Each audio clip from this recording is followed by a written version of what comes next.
Warahmatullahi wabarakatuh. Nama saya Priska Zahra Parameswari dari Imunologi kelas 3E. Di sini saya akan mempresentasikan tentang antibodi poliklonal dan monoklonal. Antibodi monoklonal itu apa sih? Antibodi monoklonal adalah antibodi yang homogen atau mempunyai sifat yang spesifik karena dapat mengikat satu epitop antigen dan dapat dibuat dalam jumlah yang tidak terbatas. Antibodi monoklonal dibuat dengan cara penggabungan atau fusi dua jenis sel, yaitu sel limfosit B yang memproduksi antibodi dengan sel kanker atau sel mieloma yang dapat hidup dan membelah secara terus-menerus. Hasil fusi antara sel B dan sel kanker secara in vitro disebut dengan hibridoma. Lalu poliklonal itu apa sih? Antibodi poliklonal itu adalah antibodi campuran heterogen yang biasanya diproduksi oleh klon sel B yang berbeda dalam tubuh. Antibodi poliklonal mengikat kepada epitopes antigen yang sama. Ini meningkatkan keupayaan pendeteksi antigen tertentu. Antibodi poliklonal yang dihasilkan oleh respons terhadap stimulus antigen diinjeksi pada hewan coba. Di sini juga ada keuntungan dan kerugian dari antibodi poliklonal dan antibodi monoklonal. Yang pertama, ada keuntungan dari antibodi poliklonal. Yang pertama, waktu produksi pendek dan biaya rendah. Yang kedua, sangat stabil dan toleran. Kerugiannya, cenderung batch ke batch variabilitas. Yang kedua, beberapa epitop membuatnya penting untuk memeriksa urutan imunogen untuk setiap reaktivitas silangnya. Di sini juga ada keuntungan monoklonal. Yang pertama, konsistensi tinggi di antara eksperimen. Yang kedua, kebisingan latar belakang minimal dan reaktivitas silang. Ada juga kekurangan dari monoklonal, yaitu mengembangkan monoklonal membutuhkan waktu dan membutuhkan keterampilan teknis yang tinggi. Ini sejarahnya, pertama kali dilakukan oleh Georges Kohler dan Cesar Milston pada tahun 1975.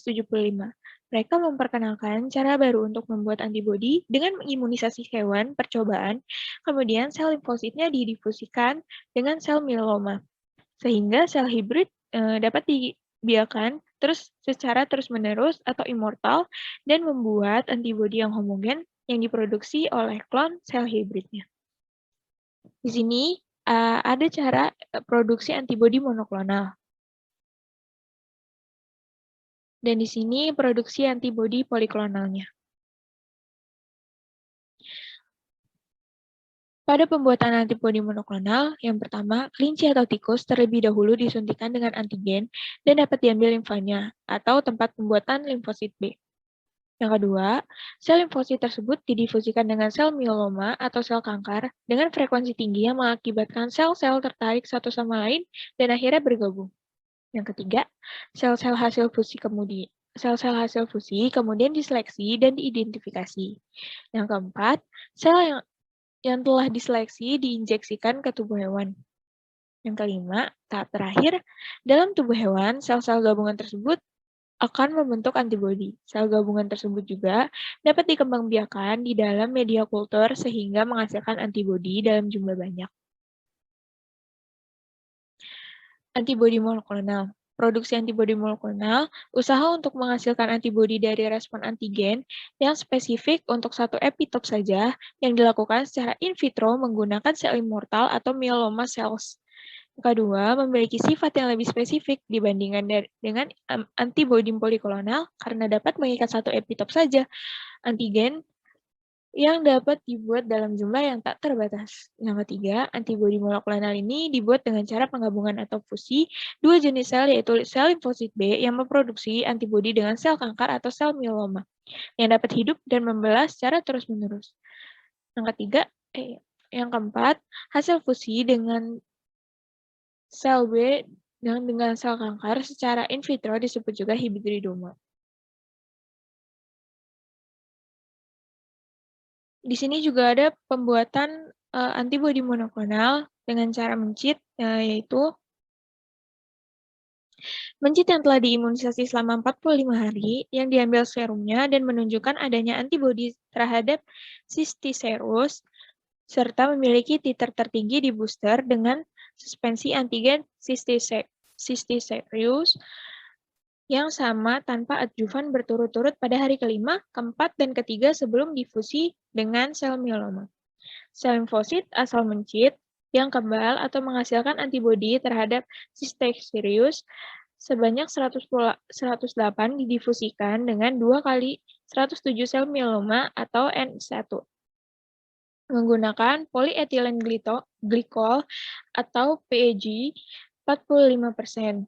Sel hasil fusi kemudian disuspensikan dengan medium selektif Dolbeco modified essential medium hiposantin aminotropin thiamin atau DMEM HAT yang mengandung 106 sel feeder per media dan sel selanjutnya dibiarkan dalam plat mikrobiakan sel 96 seumuran dengan suhu 30 derajat Celcius. Media selektif membunuh sel mieloma, tetapi tidak membunuh sel mieloma yang berfungsi dengan limfosit.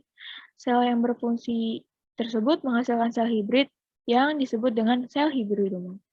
7 hari setelah infusi, sel hibridoma dibiarkan dalam media DMEM HT sampai muncul klon hibridoma yang menghasilkan antibodi terhadap antigen C3 versus screening klon hibridoma yang menghasilkan APMO khas antigen C.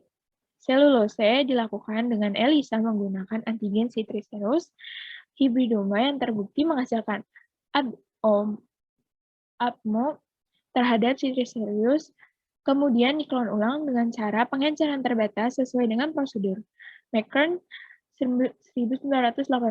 Cloning ulang dilakukan agar diperoleh klon hibridoma yang dimulai dari satu sel, sehingga antibodi yang diproduksi benar-benar monoklonal, yaitu hanya mengenali satu jenis epitop saja. Sel hibridoma tersebut kemudian diisolasi dan dipakai untuk menyiapkan APMO dalam sumber besar.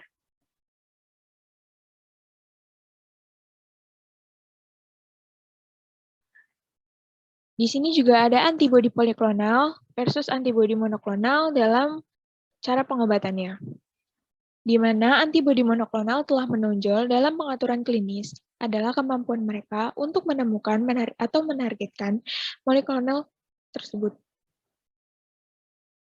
Antibodi monoklonal juga digunakan sebagai vektor untuk membawa obat ke sel target, misalnya sel kanker.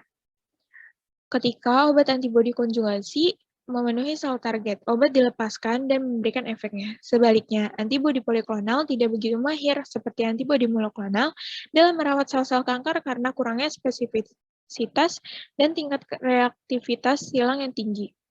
Penelitian menunjukkan bahwa terapi antibodi poliklonal dapat bermanfaat dalam pengobatan beberapa penyakit dan sebagai imunosupresan untuk pasien transplantasi. Di sini juga ada terapi antibodi COVID-19.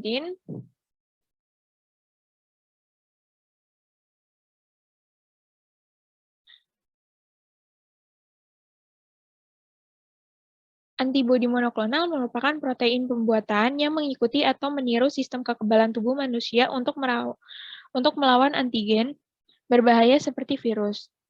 Regdanfinab merupakan antibodi monoklonal rekombinan dengan pengobatan COVID-19 yang didapatkan dari sel darah putih penyintas COVID-19. Melalui screening, Regdanfinab menunjukkan potensi paling tinggi dalam menetralisir virus SARS-CoV-2. Terapi antibodi monoklonal khususnya dengan menggunakan Regdanfinab sudah dilakukan di beberapa benua dan negara di dunia seperti Eropa, Amerika, Kanada, Jordan, Saudi Arabia, Uni Emirat Arab, serta Korea Selatan. Di Indonesia sendiri telah tersedia dengan merek Regricorona. Penggunaannya sudah disetujui oleh BPOM untuk terapi antibodi monoklonal pasien COVID-19. Pada pengujian yang dilakukan oleh perusahaan farmasi Korea Selatan, Celltrion Healthcare, penggunaan Regricorona mempercepat pemulihan pasien COVID-19 dengan rata-rata waktu pemulihan kurang dari 5 hari. Selain itu, Regricorona juga efektif dalam menetralisir virus COVID-19 varian Delta. Pengujian ini dilakukan di beberapa negara termasuk Rumania, Amerika Serikat, Meksiko, dan Korea Selatan. Terapi antibodi monoklonal secara eksklusif menggunakan Regnanvimab. Sebagai informasi, terapi dengan menggunakan Regnanvimab ini sebelumnya pernah dilakukan di Korea Selatan dan dengan hasil cukup memuaskan. Dexamedica, pemegang merek Regnanvimab, menyatakan jika terapi ini bisa digunakan sebagai salah satu pilihan terbaik untuk pasien COVID-19. Terapi ini sudah menunjukkan uji klinik fase ketiga dengan hasil yang sangat positif. Regnanvimab secara signifikan efektif mengurangi risiko rawat inap hingga 72% untuk pasien yang masuk dalam kategori gejala ringan sampai sedang, dengan potensi berkembang menjadi gejala berat di hari ke-28. Selain itu, obat ini pun dinilai efektif mengurangi risiko rawat inap dan mampu menekan angka kematian akibat COVID-19 hingga 70%.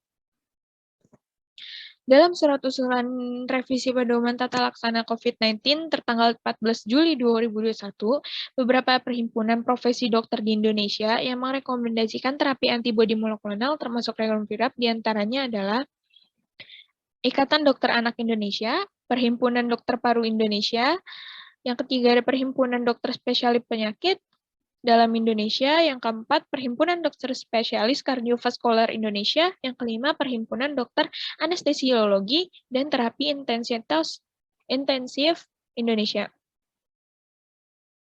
Pihak DEXA sendiri sudah mengklaim jika mereka sudah mendapatkan emergency use authorization atau surat izin edar dari BPOM untuk mendatangkan Regnanvimab ke Indonesia secara berkelanjutan sesuai dengan kebutuhan dari pihak rumah sakit dan dokter. Kriteria pasien yang dapat menerima terapi antibodi monoklonal yaitu pasien dengan gejala COVID-19 yang ringan dan belum memerlukan terapi oksigen dalam 7 hari terakhir, belum pernah mendapatkan terapi antibodi monoklonal sebelumnya. Terapi antibodi monoklonal diberikan dalam 7 hari terakhir setelah timbul gejala COVID-19 melalui infus di rumah sakit sesuai dengan anjuran dokter.